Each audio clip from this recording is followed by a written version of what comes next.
Are you afraid of working with crazy art clients? Or do you think they just expect too much? Well, as I draw this today, we're gonna talk about what our clients expect to weed out what is fair and what is just an unrealistic big dose of crazy, because I can't believe that some people expect this. All right, so here's what prompted this entire video. On my Discord server, which is a link down below in the description if you want to join it up, it's an awesome place. So one of my members shared this post that's been circulating around Twitter, and I lost my ever-loving mind over it. I lost my mind for two reasons. Number one is what our clients expect, but also what some artists are doing. But look, I really hope that you're not doing these, because this is gonna spell disaster for you, so watch out for this. So throughout this video, I'm gonna be giving you the perspective of both an artist and an art buyer, just so that you get a full, well-rounded version of what you should expect and what you should not expect. Now listen, as somebody that's been doing this for a long time, I can definitely say that I have some credibility and let you know like what you should and shouldn't do, so listen up. So y'all go ahead and grab a spoon and a big bowl of Crazy Flakes, because let's start off with this first one here. No Trello or public queue. What? So first off, if you're not familiar with Trello, I'm not 100% on it either. If anybody wants to tell me specifics, let me know down below. But it's basically just a time management app as far as I know about it, and a public queue. So what some artists do is that they'll utilize different platforms and different apps in order to just generate a basic list so that clients know exactly what they're working on, where they're working on, and it gives updates, and some of them even allow picture updates and all that. But hold on, as a red flag, this is a totally unrealistic expectation. And I just think, just to be honest, like as an artist, I find this to be a little oppressive, and here's why. Just think about it like this, like to this art buyer, I just want to ask you this. Like, does your boss have a live queue of exactly what you're doing throughout the day? Like, do they know exactly what you are going to do and exactly when you're going to do and exactly what you are currently working on? Like, your boss doesn't know about that, so why should you expect that from artists? But I'm just gonna say it, as an artist, like you do not have any obligation to tell anybody that. That is completely personal. It's totally private. Like, let me just put this another way. Can I reverse that? Like, can I see your bank account before I drop my rates on you? Like, is that fair for me to say? Or how about this? How about the next time you go on a date, you just say, hey, you know what? Look, you seem like a nice person, but hey, before we invest into this, can I just see you naked just to see if this is really worth it? This just seems overly unnecessary. And in the spirit of this, I see what you want to do, artists. Like, you want clients to know where they are in their queue. But listen, you don't have to do this, and you sure as heck don't have to make this public. There's this thing called communication, and you can just let our clients know, hey, next week I'm gonna work on this. In a few days, I'm gonna work on your project. Oh, hey, look, you're my fourth one down on my list, so I'm gonna start your project in 2 weeks. It's not that hard, but you don't have to make this public, and this certainly doesn't mean that you've gotten yourself a bad artist just because they don't do it. In fact, I would just say this, most artists who are professionals will not do this, myself included. So if you're doing this and you feel compelled to, it's just not necessary, friend. Next red flag from a client is opening commissions while they still have commissions in queue from previous openings. What? Y'all understand that we're trying to make money off of this? We're trying to support ourselves. We're trying to advance our lives. We're trying to build a business from this. So the fact that some artists are opening commissions while they still have previous ones, I don't see a problem with that. Like, just so you know, if you go to Walmart, they're not just waiting for one customer at a time. They're taking many of them at a time. You gotta hustle for it. And I'm just gonna tell you this, as an artist, one of the things that you absolutely should do all the time is before you get finished with projects and you're done and then you have nothing lined up, you should start to line up your next projects. Even though, yes, I fully understand it from an artistic perspective here, that you are putting all of your time and all of your energy and all of your focus into completing those projects or that project. But then you inevitably lose momentum right after that, don't you? And then you don't have anything afterwards. So it's always smart to open up your commissions before you finish up your previous ones. There's absolutely nothing wrong with that. In fact, what you got there as an art buyer, by the way, is you got a great hustler, and you have somebody that's very ambitious, and you have somebody, by the way, that can handle multiple clients. I don't see any of that as a bad thing. Now, however, though, if they're doing it excessively, like I'm going to talk to you about later in this video, then yes, we do have some problems. But I'm also at this point, I'm starting to get a little hint of something that I'm going to address later on here. All right, next red flag is waitlists that have over 20 plus people on them. I'm reading this again, 20 plus people. What type of drug are you on to think that you can handle that many people? Like, what? 20 people? I'm gonna validate whoever wrote this because I fully agree that that is a massive red flag, but it's not for the reason that you think, okay? So here's the bigger problem here, is that if you have 20 art clients, I'm not even gonna go plus on this. We're just gonna go 20 art clients, okay? Here's the problem here. You are charging way too cheap. Just to be specific with you, you are being undercharged by 20 clients if you have 20 of them. Y'all, you are not the McDonald's of art commissions. And if you are, then you need to focus down, my friend, okay? Like if you're there, proud of the fact that you handle 20 art clients, here's what you should do. You should immediately double your rates. It would be much better for you, much more sustainable for you, and better for your mental health to just handle 10 art clients and immediately double your rate. Less work with more pay is what we all want to do. And it doesn't matter what part of the world you are in right now, you need to apply this immediately if this is you. I would even say anytime that you have anything in double digits, no, go ahead, double your rates. People will pay for it. You have a demand for it.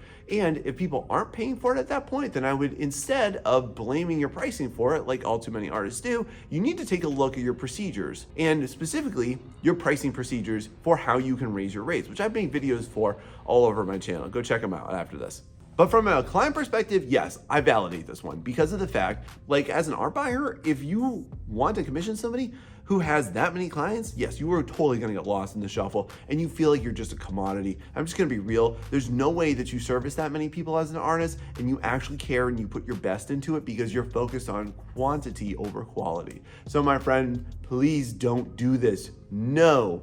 Now we're gonna bring some real ugliness to the table. Y'all might see my head spin on this one. So this next red flag says, constantly opening emergency commissions. All right, if you have an emergency that much, y'all, you don't need emergency commissions. You need to handle life. Most of the time, by the way, whenever anybody opens emergency commissions, they're not emergencies. Like I've literally seen people open up emergency commissions because they need to buy a pizza. Like if you can't afford a DiGiorno pizza, you have way bigger problems than finding clients, friends. All right. And if you are having an emergency in your life that much, then I hate to tell you this, but commissions and freelance work is not going to solve that problem. You have a much larger economic and financial crisis that you need to solve and you need to handle. By the way, if you're unaware of this too, most groups and a lot of servers, both on Discord and on Reddit and other platforms too, all ban any type of emergency commissions because they are typically scams. And if you've ever done emergency commissions, I want you to just take a full halt on that. And here's why, friend. Listen up. I want you to stop doing this because you just come off desperate, because you are attracting poor clients, because you are attracting people that want to take advantage from you, that are going to get next to nothing pricing from you out of your hard labor, and you deserve better than that. This is much less about you actually handling a financial hardship that you have, and it is so much more about you handling your dignity and your self-respect. It's definitely not a good look on you as a professional artist to go ahead and make yourself come off as desperate. And by the way, nobody believes it nowadays because it is so grossly over abused. So yes, I validate this one. Now this next one really has me perplexed, and it says right here, does not hit the like and subscribe button for this channel. So y'all, please make sure that you do that because I love giving you helpful and realistic and achievable art advice on how to get clients and how to be a better artist. Now also, by the way, watch out for this one. Now I really don't understand how anybody works like this, but this next red flag is doesn't give a hard deadline on commission completion. So just so you know, friend, if you are an art buyer, most artists that are taking freelance work also sustain full-time jobs, also sustain other modes of income, and they're doing their freelance work in between that. So I say that to you just so that you can adjust yourself, and as an art buyer, also adjust your expectations a little bit. Now, that being said, that does not excuse somebody not being able to tell you when a project is due. As an artist, you should be able to take a look at a spec and definitely say how long it's going to take. Now, does that mean that you're going to get a hard date of like by June 15th at 3:29 p.m. I will be done? No, I don't think that that's absolutely necessary at all. But you should be able to tell them it's going to take a few days. Hey, it'll take a week, it'll take 2 weeks, it'll take 4 weeks, whatever it is. Like when clients work with me, I'll always let them know, hey, look, this project completion timeline is roughly about 3 weeks. And I say that very simply because of the fact that you know as an artist that it's going to take you some time. And there are certain hiccups that you're going to have to inevitably deal with because of the fact that, life's gonna come up and you might encounter something that takes you longer to do. But as an art buyer, I wanna ask you this, do you want it done or do you want it done well? Because you can't have it fast and cheap. You can't have it good and fast either. You have to take your time on it. To an art buyer, I just would like to let you know this, that it is better for you to wait a little bit extra sometimes. But that onus does come down to the artist. They should communicate that with you up front. And if they're unable to fulfill that, they should be able to cite a really good reason why if they are trying to be a professional. And then for you as an artist watching this, I wanna let you know this too, is that you should really be good about adhering to those deadlines that you give yourself, because whatever standard that you set for yourself is the standard that you will rise to, or the standard that you'll fall to. How's that? So moving on, we've got no queue movement or progress over the course of 2 months or more. Did I hear that right? 2 months? 2 months. No queue movement over 2 months. Wow, that is just absolute crazy sauce. I cannot believe it. Does this happen? Does this happen that much that somebody actually had to put this one up? Again, here's the problem here, and I'm just gonna go ahead and call it out here. The person that wrote this is a cheap client, okay? Like if you're actually looking at some artists and they have, just to go over everything prior to this, a public queue and they have 20 plus people and they're also opening emergency commissions, and now we get to there's no queue movement. Yeah, you're probably working with cheap artists. And here's what I want to offer you as an art buyer. You need to really think about how much you're paying and what you are getting for it. Because just to be honest, you are gonna get what you invest into this. So oftentimes, it's definitely better for you to pay more to get something that's much better for you, and that would actually hit a lot of the things that you don't want to have happen, and would actually defy many of your red flags. Now, as an artist here, I'm just gonna say this so that you hear me well on here. This is grossly unacceptable. Like, there is absolutely no circumstance in which case you should realistically ever not have movement anywhere on your freelance work for 2 weeks at a time. Like, that is grossly unacceptable. Unless you have some extenuating life circumstance that has befallen you, which realistically it does happen, I get that. But there's absolutely no excuse for that.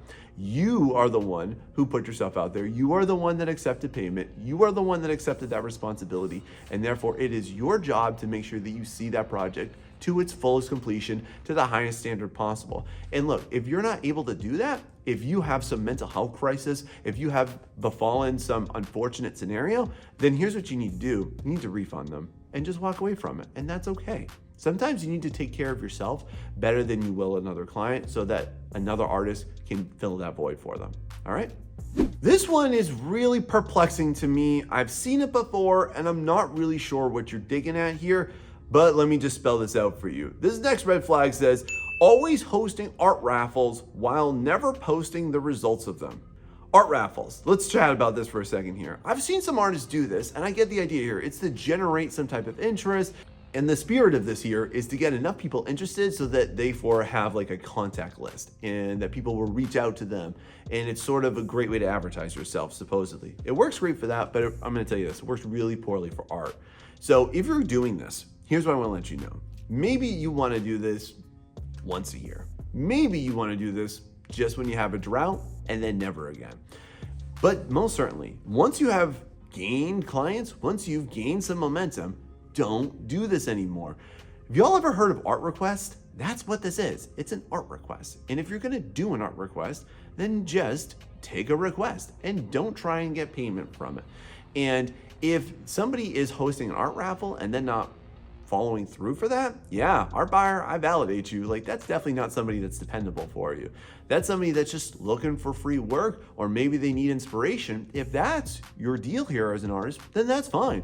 But I totally don't understand why you're trying to be somebody who is an art business person and somebody that just wants to do art for fun. Like, you got to pick your lane, which one you want to lean more towards. Not that you can't do both. You should enjoy everything that you do for clients, but you can't have it both ways, friends. So if you're doing art raffles to get clients, I just want to let you know this. There's better ways that you can do it, and I definitely have a lot of advice for you on that.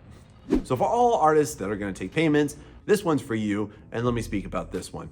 So this next red flag says, ask for you to pay via friends and family. Have you ever done this before, or is this your consistent practice?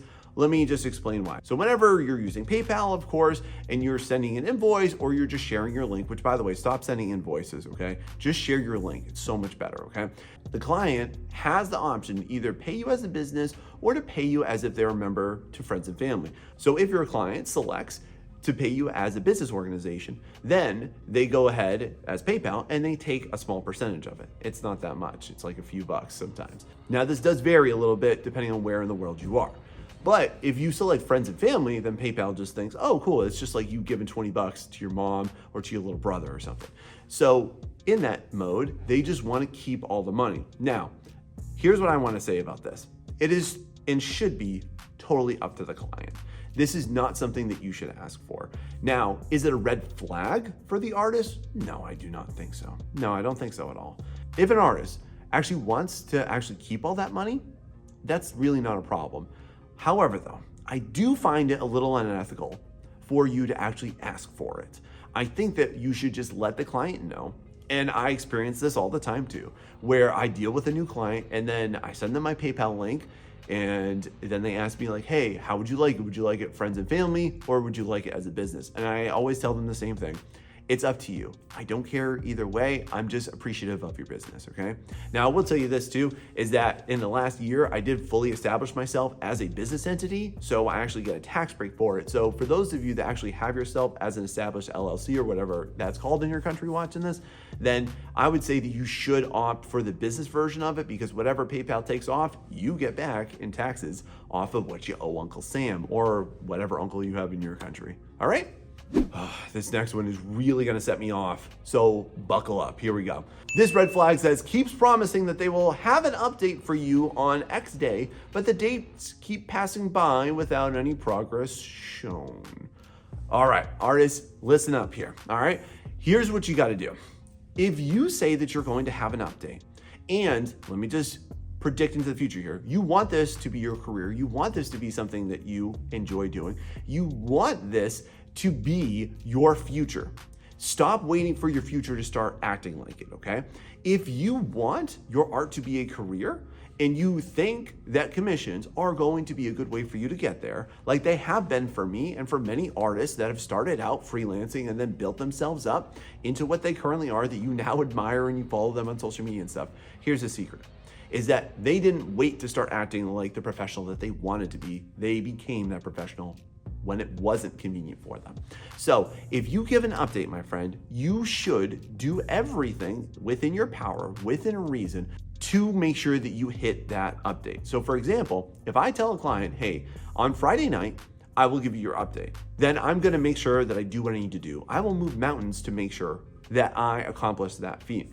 If you need to start working earlier, then do it. If you have a problem with procrastination, stop waiting until Friday night to send that Friday night update, y'all. Make sure that you are doing what you can, because this is a bad look for you to be that person who constantly is late with updates. Now, what if you are late with updates? Here's what you do. Just reach out to the client. Just let them know, like, hey, look, it's gonna be a couple more days. Sorry, I had a rough go. I got sick. It's totally understandable. Or here's another thing. This happens to me. Oftentimes, I'm dead in the middle of it, and I always have the objective of, look, I need to show you progress. And your number one objective every single update is to show that. You need to show progress, all right? Otherwise, you know what you're doing? You're procrastinating, and you're not getting the job done, and you're not being a reliable artist, which is a bad look for you, friend, isn't it? If you, however, are just straggling behind, here's what I want you to do, is reach out to that client the day before you say that the update is due and just let them know this. Hey, look, I want to give you the best possible update, and I'm working really hard on this, but I think I just need it a couple more days because I think that you deserve it and I'm really excited for it. And then here's the big part.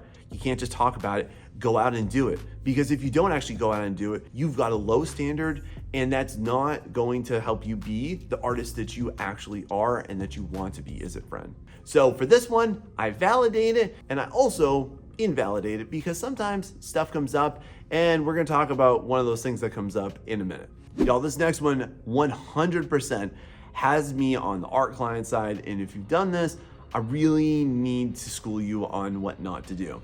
This next red flag says, doesn't respond to DMs asking for updates in over a week's time. If you can't talk to a client, if you can't even dignify them with any type of an update, you need to give them the refund back, okay? It's really not fair for you to do that. Just think about it like this, okay? It is grossly unfair for you, regardless of what circumstances you are going through, to just ghost a client. It's never okay. I don't care how much you are getting paid, if you're getting paid $20, $200, or $2,000, under no circumstance is it acceptable for you, nor should you expect empathy from that client, because from their perspective, you've completely screwed them over. My friend, I just need to let you know this. They are your client, not your therapist. It is not realistic for you to just expect endless and infinite empathy for every life circumstance that you have with a client, just because you are going through something that is difficult or disfavorable, or hey, are you just not being honest? Are you getting distracted and you need to get your butt up? Then you need to go ahead and do that. Or again, I think that you need to refund them. Now, as far as that refund goes, how much work have you done? Like if you barely even started, yes, you should give them a full refund. But if you're like halfway through, you should definitely consider at least giving them half back, okay? Because you did labor a little bit over it, but I want you just to be fair and ethical about this. And here's the main question. Did you actually intend to finish that? Because if your intention was never to finish that, and you just fully aren't into the project, just give them a full refund. Apologize for it. Be real with it. If you're going through something hard, real simple here, y'all. Keep it human. Reach out to them. Just let them know about it. Hey, look, I'm going through this really rough time right now. Is it okay for you if I just get back to you in a week? I'm really sorry about this. If you want a refund, just let me know. But you have to be both a human and a professional about this, or else this is gonna definitely spell the end of your artistic career, because you're setting a really low standard for yourself and you're not handling things well in a way that you are capable of, my friend, and I know you can do better. So this one kind of goes hand in hand with the first one, but this is a pretty gross error on your part. This red flag says, their clients commenting under their posts asking for commission updates because they've been ghosted in DMs. Oh my God, you need to stop doing this. Here's your problem, just real talk here. If you have this happening, here's the circumstance. One is that you're just not that serious, okay? And you need to stop, you need to close commissions, you need to refund everybody immediately, because you really don't have business doing the business, okay? And number two is that you're charging too cheap. The reason why you're probably not wanting to do all of this is because you know that you're undercharging yourself and it's eating away at you. Y'all, nobody likes to do cheap work. Nobody likes to get paid less than a McDonald's worker for doing really highly skilled, detailed work, right? And I've been there before, so I'm speaking from experience, all right? I once started off doing $35 commissions, and I hated every loving second of it. Even though I really love making the artwork, it just feels really depressing. So if you're seeing this happen, yes, that is a massive red flag. That is not a good artist that you should be working with. And as an artist, I would really question why you got into that and what you intend to do moving forward. Or maybe it's okay, you don't have to monetize your work either. You can just keep this as your special little baby that you just love in your own free time. That's all right. All right, now this next one. I full-heartedly, full stop, have a hard no to say to this one. I'm gonna say we really need to question this. This next red flag says they give themselves break days from working on comms because of various reasons, i.e. has a headache or other small issue. Okay, I have two modes of thought on this one. First off, as a client, please understand this, is that art doesn't take a day to do, it doesn't take an hour to do, it takes days and hours and hours and hours to do. And you obviously paid because you want a good quality product and you want it specifically for what you have asked for, right? Therefore, it's going to take time. And we are humans, okay? We're not robots. And with that fair expectation, we're gonna have days that we are not working on. I do not work on art from the time that I wake up to the time I go to bed, and neither does anybody else, because that's grossly unhealthy. And as an artist, you need to maintain yourself. You need to sustain yourself too. On the flip side to this though, I'm just gonna say, as an art buyer, if you're working with somebody who always has an excuse, who always is giving some type of reason why they cannot fulfill what they said that they're going to do. And especially, this is a rather irksome thing that I've seen a lot of artists do, and it needs to stop. You need to stop weaponizing your mental health. You need to stop using it as an excuse if you are indeed weaponizing it. And just to clarify that, this is when somebody is always saying that they don't feel like it, that they can't find motivation, that they absolutely just cannot bring themselves to do it. And if that's the case again, then I would just question if commissions or freelancing work is the right field for you. However, though, as an artist, you have to take care of your mental health. And this is something that you absolutely cannot avoid. And this is something that I would say is rather epidemic amongst all of the artistic fields. And it's something that I have definitely spoken out a lot against in order to do in a very healthy way. And if you're an artist right now and you're struggling with your mental health and you want to know how art can help get you through that, go ahead and check out this video right here. And if this video helped you, please make sure you share it with somebody that you know. Thank you. See you next time.